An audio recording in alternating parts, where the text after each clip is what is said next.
Hello दोस्तों, आपका स्वागत है स्कॉलर एलाइट में। जो लोग ये वीडियो पहली बार देख रहे हैं तो उनसे रिक्वेस्ट है कि आप हमारे चैनल को सब्सक्राइब कर लीजिए ताकि जो भी वीडियोस मैं अपलोड करूंगा आपको नोटिफिकेशन के माध्यम से पता चलता रहे। चलिए स्टार्ट करते हैं। आज हम यहाँ पर देखेंगे भारतीय संविधान के अति महत्वपूर्ण प्रश्न जो कि वन लाइनर होंगे। वन लाइनर जिसमें प्रीवियस ईयर क्वेश्चंस भी आपके इंक्लूड होंगे जो कि आपकी सभी एग्जामों के लिए इंपॉर्टेंट है। जहां पर भी हमारी भारतीय संविधान या इंडियन पॉलिटी के प्रश्न पूछे जाते हैं, लगभग सभी एग्जामों में इनका वेटेज अच्छा खासा रहता है। अगर आपका जैसे एसएससी की बात कर लें तो एसएससी में 25 क्वेश्चन आते हैं, उसमें से 3 से 4 क्वेश्चन आपको संविधान से रिलेटेड मिल जाएंगे। तो चलिए स्टार्ट करते हैं।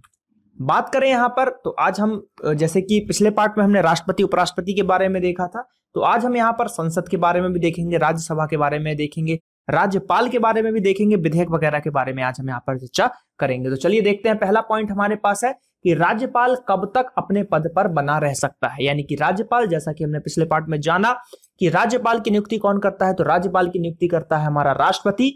और ये कब तक अपने पद पे बना रहेगा, ये जब तक बना रहेगा जब तक राष्ट्रपति चाहे तब तक यह बना रह सकता है। अगर सरकार चेंज हो जाती है, ठीक है, मान लीजिए सरकार चेंज हो गई, तो अगर वो दूसरे जैसे कि राज्यपाल बना, उस समय किसी और की सरकार थी, मान लीजिए कांग्रेस की सरकार थी और राज्यपाल उस समय कांग्रेस का था, लेकिन अगर सरकार चेंज हो गई, बीजेपी की आ गई, लेकिन चाहे तो वह राज्यपाल वही रह सकता है, लेकिन वो ऑटोमेटिक ही अपना जो है इस्तीफा दे देते हैं क्योंकि दूसरी की सरकार आने के बाद उनकी उतनी वैल्यू नहीं दी जाती है। इसलिए तो इस तरीके से जब तक राष्ट्रपति चाहेगा जब तक राज्यपाल अपने पद पर बना रहेगा। ये देखिए प्रीवियस ईयर क्वेश्चन है, एलडीसी में पूछा गया था। वित्त विधेयक कहां पेश किए जाते हैं, तो वित्त विधेयक जो भी होते हैं वो केवल लोकसभा में ही पेश किए जाते हैं। वित्त विधेयक ओनली लोकसभा में पेश किए जाते हैं। और विधेयक से रिलेटेड एक चीज और, कोई भी विधेयक होगा तो वो राष्ट्रपति के पास जरूर जाएगा और राष्ट्रपति उस पर जो है सिग्नेचर जब कर देगा तब वो विधेयक जो है कानून के रूप में बन जाता है।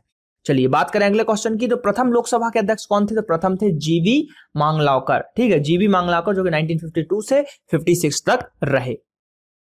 भारतीय संविधान में अवशिष्ट शक्तियां प्रदान की गई हैं संघीय सरकार और संसद को। यानी कि संघीय सरकार जो होगी, केंद्रीय सरकार या संघ शासित सरकार जो होगी वो, और संसद को पूरी शक्तियां जो है यहाँ पर प्राप्त हैं। लेखानुदान संघ सरकार को अनुमति प्रदान करता है। यानी कि लेखानुदान जो है संघ सरकार को क्या अनुमति देता है, वह देता है कि निश्चित अवधि के लिए भारत की संचित निधि से धन निकालने का। तो भारत की जो संचित निधि होती है आर्टिकल 266 के तहत, उससे जो है धन निकालने की परमिशन देता है लेखानुदान।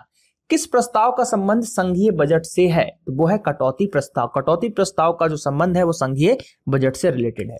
बात करते हैं अगले क्वेश्चन की। तो अगला है भारतीय राजनीतिक व्यवस्था में कार्यपालिका किसके अधीन कार्य करती है। भारतीय राजनीतिक व्यवस्था में जो कार्यपालिका होती है वो किसके अधीन करती है, तो वो करती है विधान पालिका के। किसके, विधान पालिका के अधीन कार्य करती है। वित्त विधेयक के पूर्व स्वीकृति आवश्यक होती है भारत के राष्ट्रपति की। यानी कि जो वित्त विधेयक होगा उसको पूर्व स्वीकृति किसकी आवश्यकता होगी, वो होगी हमारे राष्ट्रपति की। राष्ट्रपति की स्वीकृति होगी। राष्ट्रपति धन विधेयक को पुनर्विचार के लिए नहीं लौटा सकता, ये एक इंपॉर्टेंट है। धन विधेयक का आर्टिकल 110 होता है। जैसे राष्ट्रपति के पास एक पावर होता है कि उसको वापस वो संसद में किसी भी विधेयक को भेज सकता है कि आप इसको जो है फिर से देखिए, इस पर विचार कीजिए। लेकिन अगर जैसे कि मान लीजिए एक विधेयक था ए, वो गया राष्ट्रपति के पास और यह संसद से आया विधेयक राष्ट्रपति के पास गया, राष्ट्रपति ने उसको वापस भेज दिया संसद के पास विचार करने के लिए।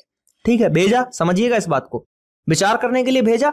अब संसद ने उस पर विचार कुछ नहीं किया, वापस एज इट इज उसको फिर से उसी को वापस राष्ट्रपति को भेज दिया। तो जब दोबारा वही विधेयक अगर राष्ट्रपति के पास होता है तो उसको मजबूरन उस पर जो है सिग्नेचर करने ही पड़ते हैं।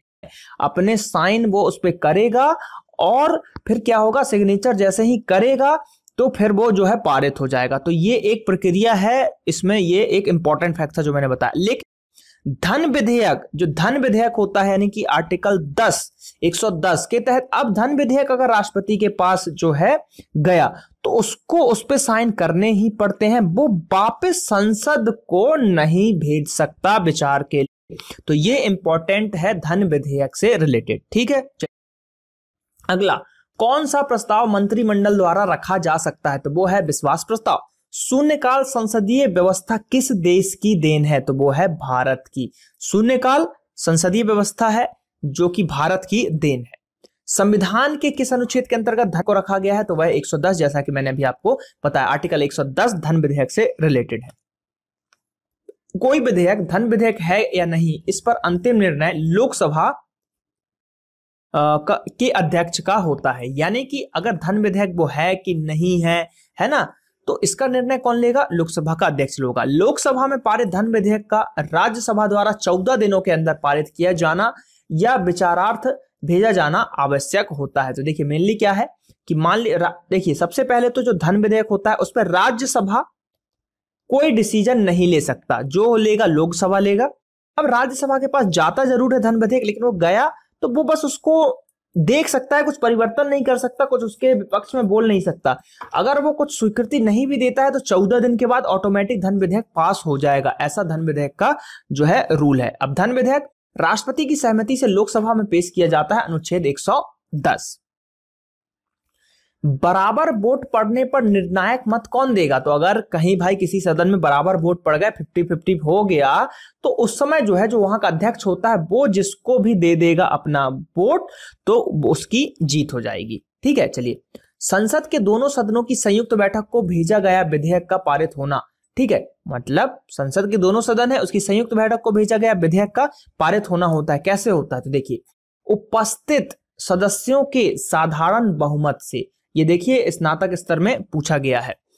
अब जो देखिए जो है ये वाला 2 बार आपका एज इट इज ये दोनों रिपीट हुआ है, तो यहां पर इसको आप एक ही को याद रखिए क्योंकि दोनों क्वेश्चन सेम है। चलिए, संसद के लोक लेखा समिति के अध्यक्ष की नियुक्ति की जाती है किसके द्वारा? तो संसद के जो लोक लेखा समिति के अध्यक्ष होते हैं वो लोकसभा अध्यक्ष द्वारा उसकी नियुक्ति की जाती है। सार्वजनिक लेखा समिति का विवरण प्रस्तुत करती है वो संसद को। ठीक है, यानी कि सार्वजनिक लेखा समिति जो है वो अपना विवरण संसद के सामने प्रस्तुत करेगी।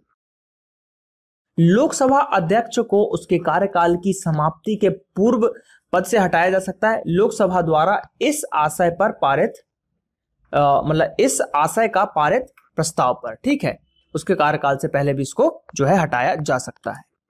लोकसभा को भंग कर सकती है, राष्ट्रपति लोकसभा को भंग कर सकता है केंद्रीय मंत्रिमंडल की अनुशंसा पर।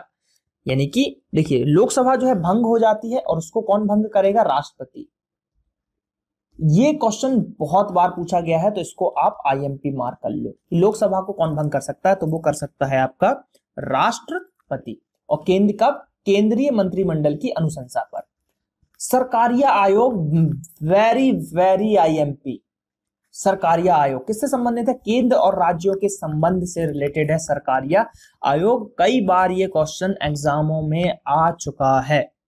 लोकसभा अध्यक्ष अपना त्यागपत्र किसको सौंपता है? तो वो सौंपता है उपाध्यक्ष को। देखिए लोकसभा अपना त्यागपत्र उपाध्यक्ष को देगा, ऐसे ही राष्ट्रपति जो होंगे अपना जो है उपराष्ट्रपति को देंगे। तो ये चीजें यहाँ पर चलती रहती है, अध्यक्ष उपाध्यक्ष को अपना त्यागपत्र देता रहता है। चलिए बात करें अगले क्वेश्चन की तरफ। कोई विधेयक धन विधेयक है, इसका निर्णय कौन लेता है? तो यह लेता है लोकसभा अध्यक्ष। लोकसभा सचिवालय नियंत्रण होता है लोकसभा के अध्यक्ष के द्वारा, यानी कि लोकसभा का जो सचिवालय है उसको कौन नियंत्रण करेगा? तो भाई जो सचिवालय है उसका नियंत्रण भी हमारे अध्यक्ष के पास ही होगा। ठीक है, चलिए। आकस्मिकता निधि को राष्ट्रपति कैसे व्यय जो है कर सकता है? तो यह कर सकता है संसदीय स्वीकृति के बाद। आर्टिकल 200, 267, 266 ये 2 आर्टिकल आपको एकदम याद रखना है। ठीक है, चलिए बात करते हैं अगले क्वेश्चन की। तो अगला क्वेश्चन है लोकसभा द्वारा पारित धन विधेयक राज्यसभा द्वारा कितने दिन के अंदर पारित किया जा सकता है? तो 14 दिन के अंदर ऑटोमेटिकली जो है वो पारित हो जाता है। भारत के नियंत्रण एवं महालेखा परीक्षक की रिपोर्ट की समीक्षा जो होगी करने की संसदीय समिति कौन सी है? तो वो है लोक लेखा समिति। ये सीपीओ में पूछा गया था आपका। ठीक है, चलिए हम बात करें अगले क्वेश्चन की। तो लोकसभा के शून्यकाल की अधिकतम अवधि कितनी होती है? तो वो होती है 1 घंटा। तो शून्यकाल की अधिकतम अवधि कितनी हो सकती है? 1 आवर हो सकती है।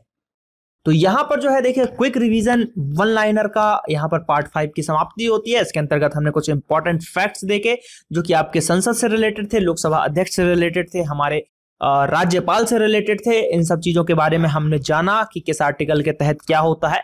थोड़ी चीजें हमने क्विक फैक्ट्स, इसको आप बोल सकते हैं क्विक रिवीजन सीरीज भी आप इसको बोल सकते हो, ताकि आप 1 लाइनर फैक्ट के थ्रू जल्दी एग्जाम के पहले वीडियोस को देख के अपनी तैयारी कर सको। तो यहाँ पर ये सीरीज का पार्ट 5 था, जल्द ही इसके नेक्स्ट पार्ट भी आएंगे।